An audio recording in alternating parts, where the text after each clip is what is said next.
They told me to return everything by noon. No explanations. No gratitude. Just 3 neutral faces from HR and a termination letter slid across a polished table like a receipt. They believed they were deleting a name from a system. What they didn't know was that my name was still on the line that kept their entire operation breathing. My name is Evelyn Parker. I'm 38 years old, and for 9 years I built Linrist's southern region from an empty map into a $62 million machine. And it ended with a calendar ping. The sound itself was harmless, the kind of soft digital chime you hear all day and never notice. This one landed in my Outlook with the weight of a summons. Transition meeting. 10:30 a.m. Organizer, Cynthia Davies, Human Resources. No agenda. No context. In corporate language, that isn't a meeting. That's a verdict. For the next 20 minutes, I didn't prepare slides or talking points. I performed a quiet autopsy on my career. Performance issues? Impossible. My region was 17% above forecast for the 3rd quarter in a row. Complaints? Unlikely. I ran a disciplined, loyal team with the highest retention rate in the company. Politics? Always politics. Especially now. At exactly 10:30, I walked into conference room 3B. The air was cold in that manufactured way companies love, designed to keep people alert in meetings that shouldn't exist. Today it felt ceremonial. Waiting for me were the executioners. Cynthia, wearing her practiced expression of professional sympathy that never quite reached her eyes.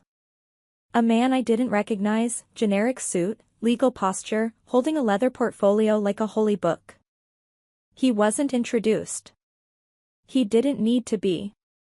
And then there was Mark Caldwell, the new regional vice president. My new boss, for all of 3 weeks. Mark sat across from me, trying to project authority, but it hung on him awkwardly. He had the confidence of someone who'd inherited power without earning it. He wanted my role. Now he had it. This meeting was just the paperwork. Evelyn, thank you for joining us, Cynthia began, her voice smooth and rehearsed. We're here to discuss a leadership transition for the southern region. Not my leadership. Just leadership, like a faulty printer being replaced. She slid a single sheet of paper toward me. Termination, effective immediately. Mark cleared his throat and leaned forward, reading from a card he hadn't written. As the company moves in a new strategic direction, we've determined that a change in operational oversight is necessary to align with our forward-looking goals. Word salad. Empty and insulting.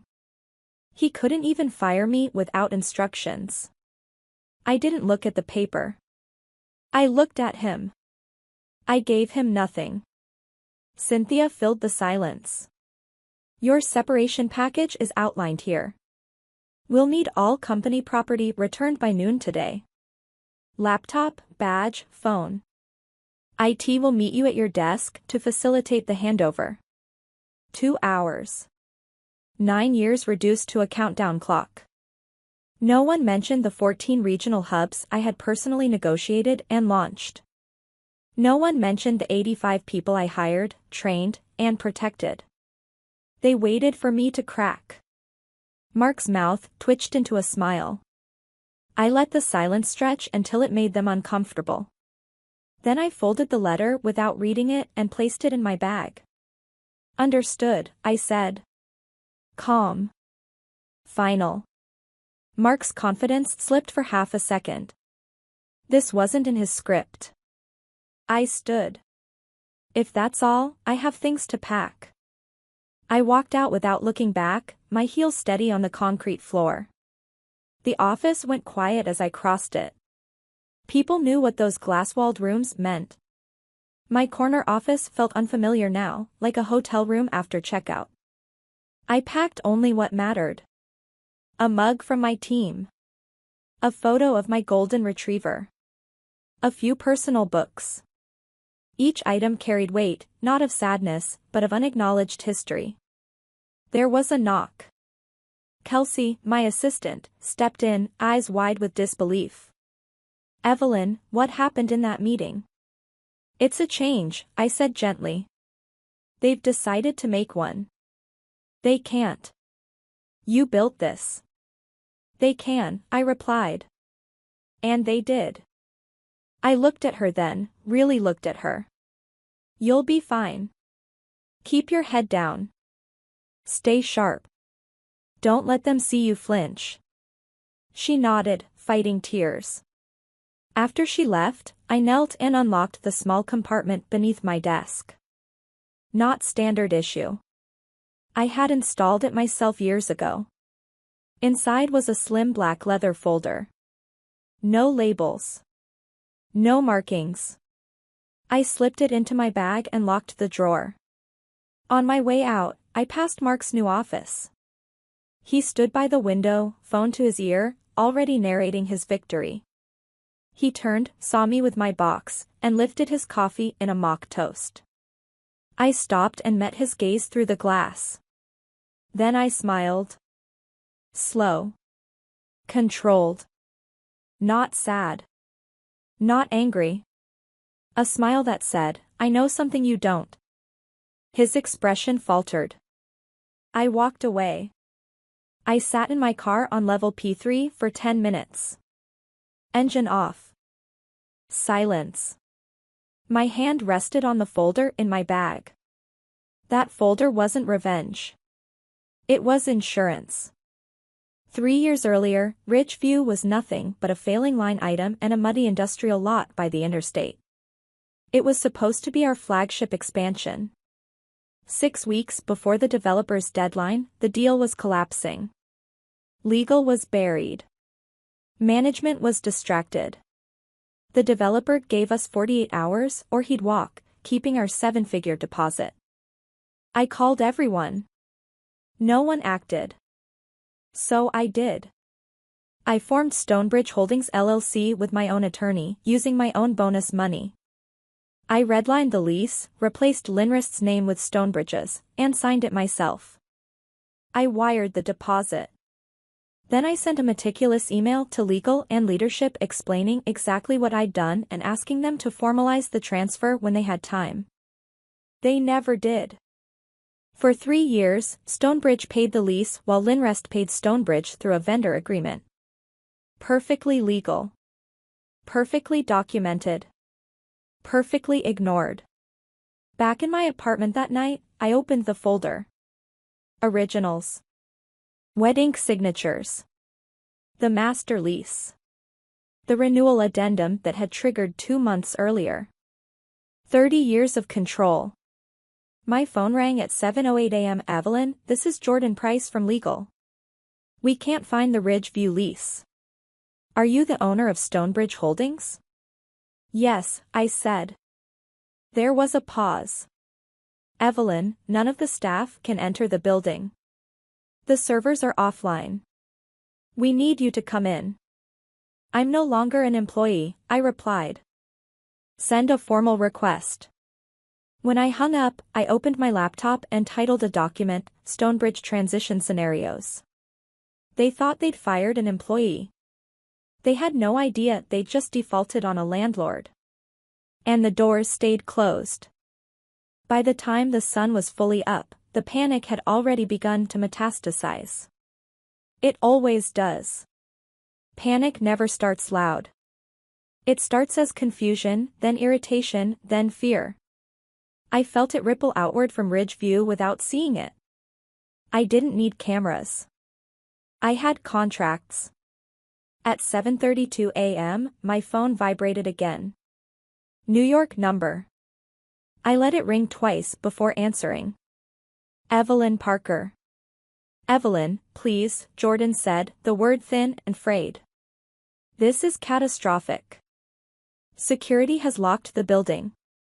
IT can't access the server room. Mark Caldwell is on the phone with the CEO. We need immediate access restored. You'll need to send a formal email, I replied, steady, detached. Include your external counsel. Stonebridge Holdings does not operate on verbal requests. There was silence. Then a breath. Are you holding the building hostage? I exhaled slowly. No, Jordan. I'm enforcing a contract. Linrest is in default. This is a collections action. I hung up. I poured coffee and opened my laptop. Overnight, I had already executed the essentials. Security contracts. HVAC. Janitorial. Telecom. All tied to Stonebridge. All instructed to pause non-essential services until further notice. No drama. No shouting. Just compliance. At 8:05, my assistant texted. Kelsey's messages came in fast, misspelled, panicked. The lobby was full. Badges flashing red. Mark had tried to push past security. He had been stopped. Phones were out. People were filming. I didn't feel joy. I felt alignment. Systems behaving exactly as designed. At 8:17, a new call. This one was different. The voice that came on was calm, clipped, controlled. Ms. Parker, this is Bridget Langford, Executive Vice President of Corporate Strategy at Linrest Capital. I understand we have a situation. We did. And she knew it. Good morning, Bridget, I said. Yes. We do. I've reviewed the file, she continued. Extensively. This appears to be a failure of internal process on our side. I'm calling to resolve this efficiently. Linrest is prepared to discuss terms for the immediate acquisition of Stonebridge Holdings. There it was. The only move left on the board. I'm glad you see it clearly, I replied. Future communication will go through my counsel. A pause. A measured one. Ms. Parker, time is critical. Precision is more critical, I said, and ended the call. Within minutes, I was on with Diane Kaplan. She listened. She didn't interrupt. When I finished, she spoke once. You didn't set a trap. You built a solution. They ignored it. Now they're paying market price under duress. Send me everything. At 9:11 a.m., the leaked email surfaced internally. The one I had written 3 years earlier. The one that explained everything. The one legal never read. Someone, somewhere inside Linrest, had decided self-preservation was more important than silence. Gavin's reply all followed it like a confession. Fantastic news. Evelyn has worked her magic. We're greenlit. Magic. No mention of Stonebridge. No transfer. No follow-up. His words sealed his fate. By noon, the draft agreement arrived. Diane reviewed it in silence. They've accepted the numbers, she said. They're fighting the acknowledgement letter. Then they don't get the building, I replied. The revised draft came back an hour later. Foundational architect. Corporate error in judgment. Mutual non-disparagement. Every comma in place. I signed digitally. Diane countersigned. Funds scheduled for release the following morning. That night, I slept 8 uninterrupted hours. At 9 a.m., I sat in a sterile conference room at a private bank. 2 wire transfers executed. 1 to Stonebridge. 1 to me. High 7 figures each. No applause. No congratulations. Just green confirmation bars and a banker who didn't ask questions.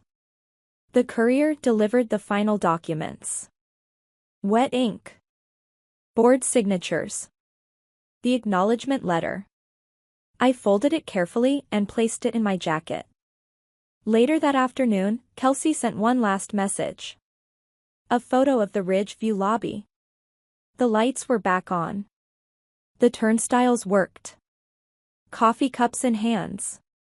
Etched into the glass wall were my words. Build like someone will inherit your legacy tomorrow. No name. Just truth. Mark Caldwell was gone. Indefinite leave. Corporate translation erased. I didn't go back. I didn't need to. They owned the building now. The servers. The contracts. Even the words on the wall. But they could never own the moment they underestimated me. I wasn't angry. I wasn't vindictive. Revenge is emotional. This was arithmetic. A balance sheet correction executed with calm precision. A week later, I wired a down payment on a house in Austin. Quiet. Sunlit. Mine. This story isn't about winning. It's about understanding leverage. It's about knowing that power doesn't always sit in titles or scripts read across polished tables. Sometimes it sits quietly in a folder no one thought to ask about. If you stayed with me to the end, thank you for listening. I'm curious, where are you watching from?